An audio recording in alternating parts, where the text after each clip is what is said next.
je m'appelle Léandra Muller-Segar et je suis responsable de la majeure Engineering and Management. Comme vous le savez, depuis les années 2000, il y a un changement encore plus important des modes de consommation et toutes les entreprises doivent se réorganiser, que ce soit dans le domaine du produit ou des services. Elles doivent se réinventer et subir de profondes mutations pour répondre à ces modes de consommation toujours changeants dans un marché très aléatoire. La majeure Engineering Management a été créée dans l'objectif de former des ingénieurs extrêmement adaptables, ouverts, curieux, autant capables de travailler sur de la technologie, de la technique et également du management et de l'organisation.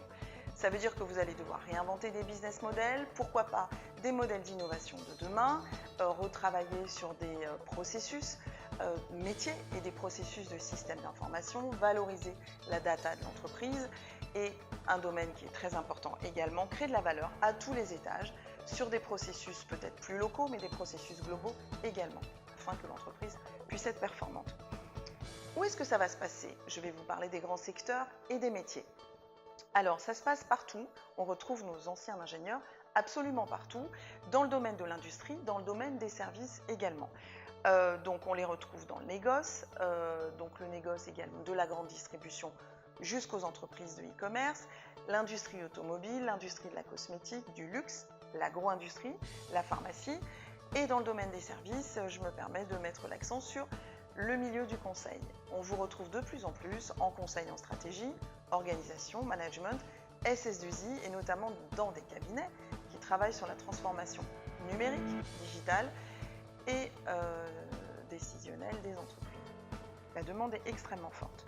Parmi tous ces métiers, il y a la chefferie assez classique, traditionnelle, de projets, le pilotage de projets et de systèmes complexes, l'assistance à maîtrise d'ouvrage, des missions de transformation des systèmes d'information, du consulting décisionnel, du business développement et évidemment tous les métiers, vous pouvez vous retrouver dans tous les métiers de l'excellence opérationnelle, plus au niveau du terrain, notamment dans les métiers de la supply chain, la production, les achats, la sous-traitance avec des méthodologies notamment de lean management.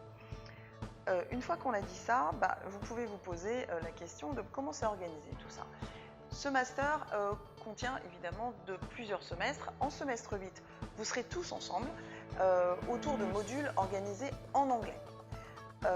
En 5e année, qui est le semestre 9, vous allez pouvoir continuer ce parcours en anglais sur un parcours plus orienté système d'information et data intelligence et un parcours proposé en français sur de la supply chain tactique et stratégique avec un accent qui est mis sur l'industrie 4.0 et le management 4.0. Alors bien évidemment, à côté des modules et à côté des cours que je vous invite à regarder sur les plaquettes qui sont sur MyEPF, il y a les projets. Les projets, c'est essentiel, c'est de 150 heures à 200 heures par an et on va vous demander de vous investir sur du cadrage projet essentiellement en 4e année, donc sur des problématiques réelles proposées par des entreprises du CAC 40 notamment, et en 5e année, vous allez traiter une problématique tout à fait particulière pour une ou deux entreprises, donc en général ce sont plutôt des grosses sociétés, afin d'améliorer la performance de l'entreprise dans un domaine ou dans un autre. Processus métier peut-être, ou processus des systèmes d'info. C'est essentiel parce que ça va professionnaliser votre démarche en termes de vocabulaire, en termes de méthode et en termes d'état d'esprit. En semestre 9, vous avez la possibilité de quitter l'école pour partir en master de recherche. Vous avez la possibilité de faire des masters de recherche sur des thématiques qui sont assez différentes les unes des autres. L'une des premières, qui est très importante et très prisée aujourd'hui, c'est le domaine des data sciences. Vous pouvez effectuer un master de recherche à l'Université de Paris-Saclay et l'Université de Paris Diderot. Là, le master est intitulé Statistique et Data Science.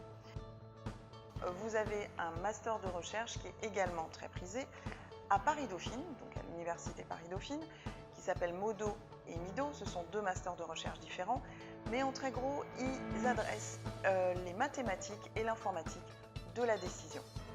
Pour aller plus loin, qu'est-ce qu'on peut faire? Venez nous rencontrer au forum interne le 14 décembre. Il y a tout un tas de JPO qui vont être préparés également. Venez nous rencontrer pour en savoir un peu plus. Je vous dis à bientôt et je vous espère nombreux et surtout